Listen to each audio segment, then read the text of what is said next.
Hello friends, for today's video I wanted to do a non-spoiler review and then also have a little bit of a gush session for the book Reign and Ruin. This is honestly the fantasy romance for fantasy readers. So if you don't know, if you're new to my channel and you've never watched, I am somebody who loves fantasy. I've been reading fantasy since I was a kid. It is my go-to genre.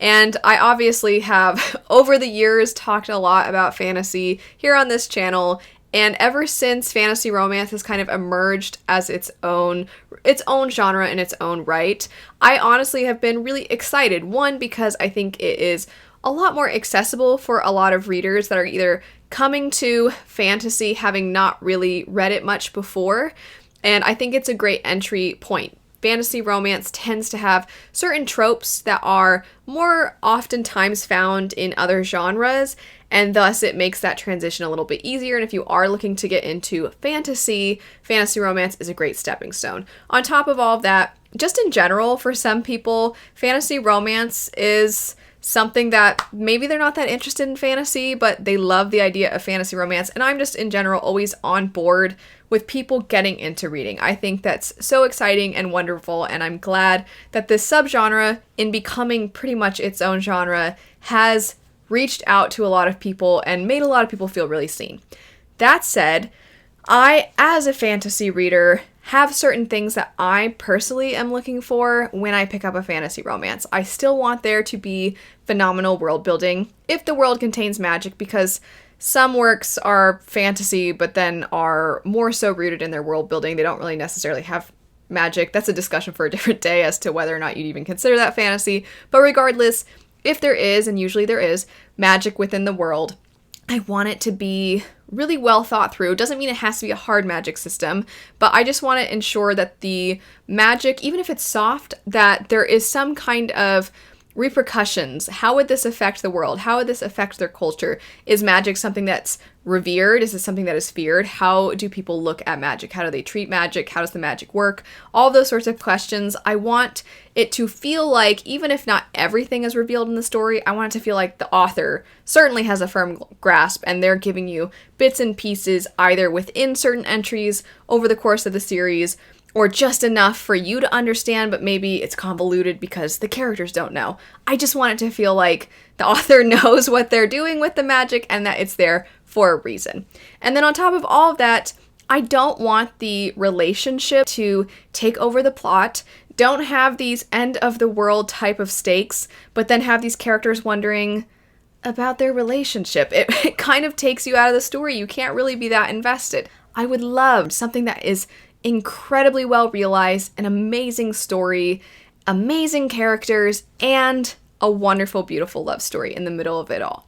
And this book succeeded in doing that. It has great magic, it has a great political structure, and it has great characters, and the relationship building is fantastic. Top notch. I loved not only the characters individually, but I loved them together. The setup, finally jumping into that, is that you follow a character named Naime. She is the daughter of a sultan, and in their society, it is not really something that is done to have a daughter take over for her father if she is the only child of his. So it is expected for Naime to marry, and if she is not to rule, then somebody else will be put in her place. Currently, she feels some level of comfort knowing that her cousin would be next in line, but after him, there is an individual who's known as the Grand Vizier, who already clearly has eyes on the throne, and he is somebody who she very much is having as a political adversary. She's having to go up all the time, and she does not want to allow him in. She doesn't want him to have even more power than he already does as Grand Vizier, as he seems to very much be mostly considering his own self, his own station in life, what he wants, as opposed to considering the people and what's best for all of civilization. Naime's father was, from everything you've gathered, a great ruler. He did consider the people. He is currently in a position, however, where he has dementia. And it is so tragic to watch unfold. It's so sad to see how it affects him and how it affects Naime. I think the author executed that wonderfully. That's a really hard thing to tackle, and I think she tackled it great. It was some of the most gripping, tragic moments in the story. And as somebody who has had family members with dementia, I can honestly say I haven't seen too many authors, one, even write this into their stories, but two, write it so well. But Naime, as a result of being her father's daughter and wanting to ensure that his vision for the world, honestly, is followed through with, she is having to kind of keep his condition a secret, especially from the Grand Vizier, as she knows he is going to pounce on any opportunity he has to take advantage of her father's condition. So she's not only having to keep his condition a secret, she's also having to go up against the Grand Vizier, go up against the council, who has sway over and is expected to advise her. And on top of all of that, it is getting to a point where it's expected for her to marry soon, and she's trying to delay the inevitable for as long as possible. How she ends up accomplishing this, one, you just root for her so much and you want her to execute her plans, but two, she is very smart and she finds ways to work within the system to sort of manipulate the system and bend to her will, which honestly, her will is her father's will in a lot of ways and what is best for her country. She ends up trying to unite people, and she needs to reach out to a neighboring kingdom, and this individual that is ruling the neighboring kingdom doesn't really seem very interested in an alliance, doesn't really seem like they want to engage in any kind of talks. However, their brother is somebody who recognizes, and his name is Mahram. He recognizes his brother is hard-headed and better to ask for forgiveness rather than permission, that sort of a setup.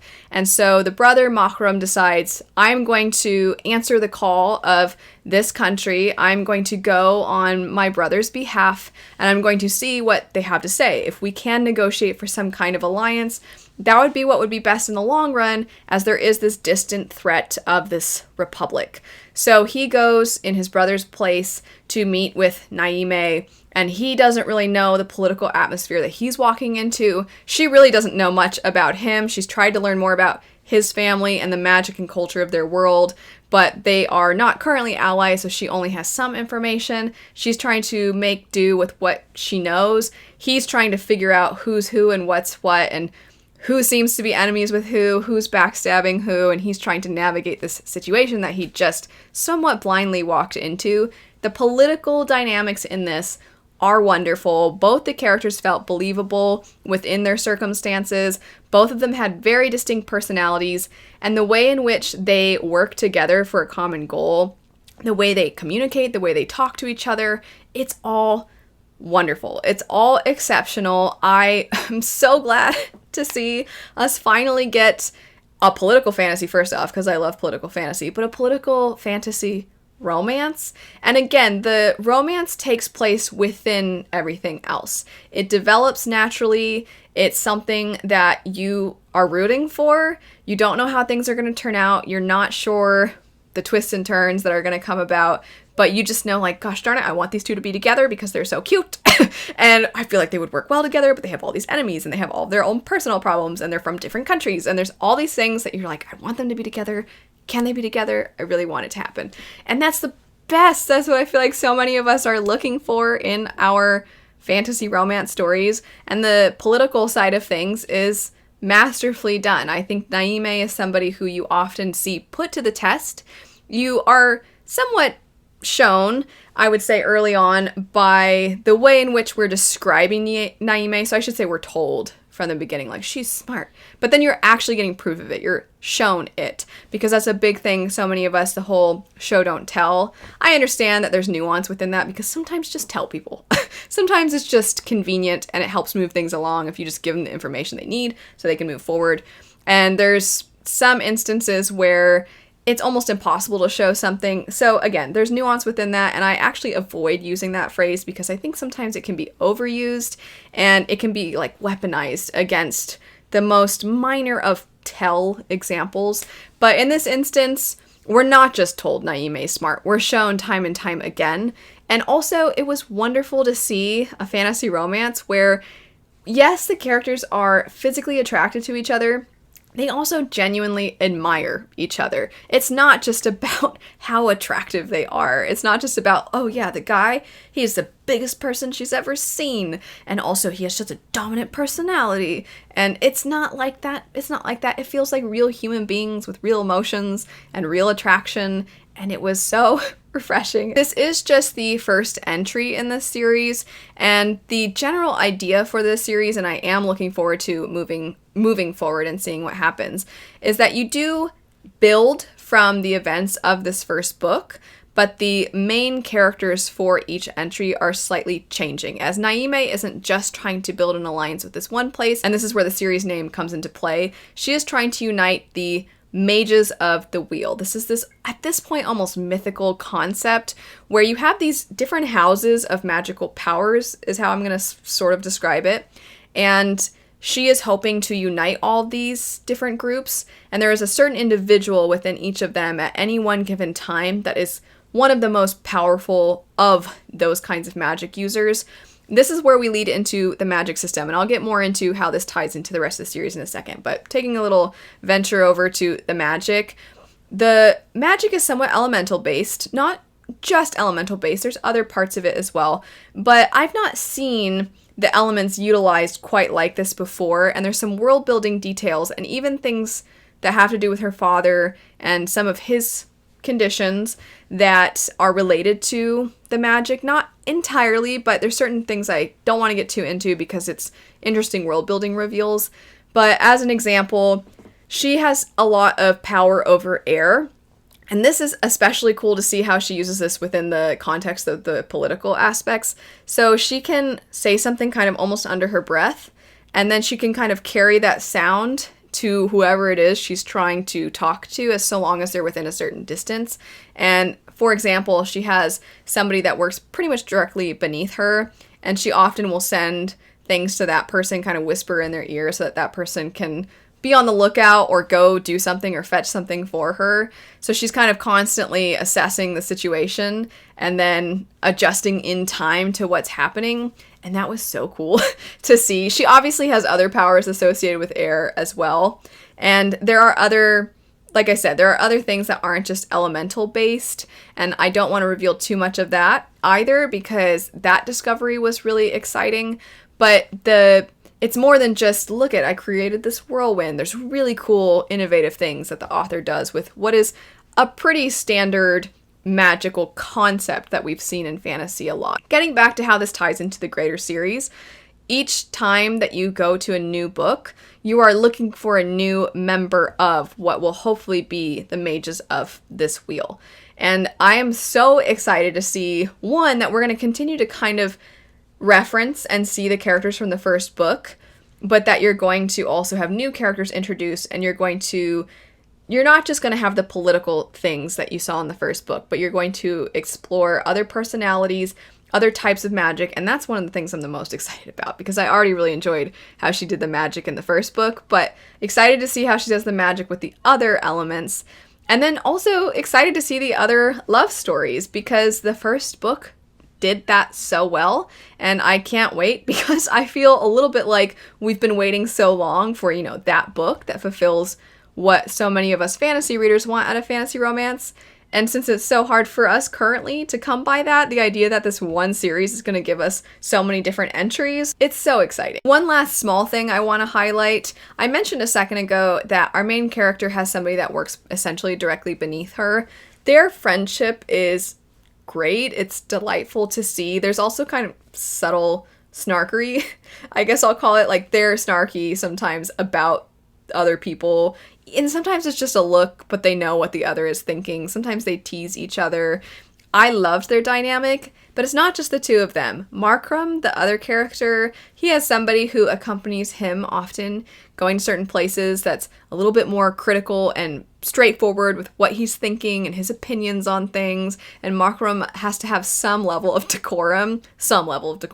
So he tries to maintain that, and then this other individual is constantly kind of ruining that a little bit, but they have this brotherly love for each other, and I loved that dynamic as well. I mentioned that Naime and her father, while individually are executed well, some really powerful moments that you see between the father and the daughter, and it's so nice to see somebody who in a story had a good relationship with their father continues to, but it's also having real world pressures put onto that, and how she handles it all and the ways in which she's trying to be strong but internally sometimes is crumbling. Just the relationships in general are done really, really well. It's not just the romantic relationships that are great, it's so many of them. And then of course the adversary, the Grand Vizier, and then some other individuals who are somewhat antagonistic, and I don't want to say for somewhat spoiler reasons, but even those dynamics are exceptional. So the ways in which human beings communicate and have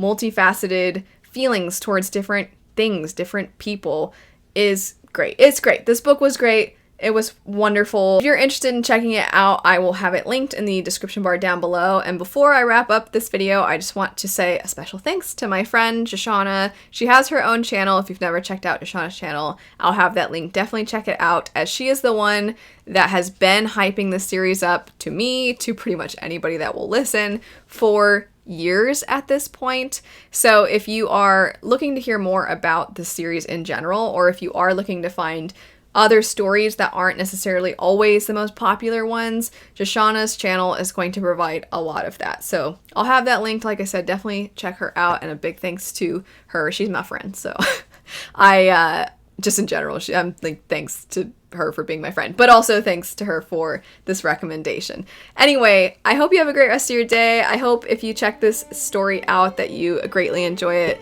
and I'll see you all later. Bye.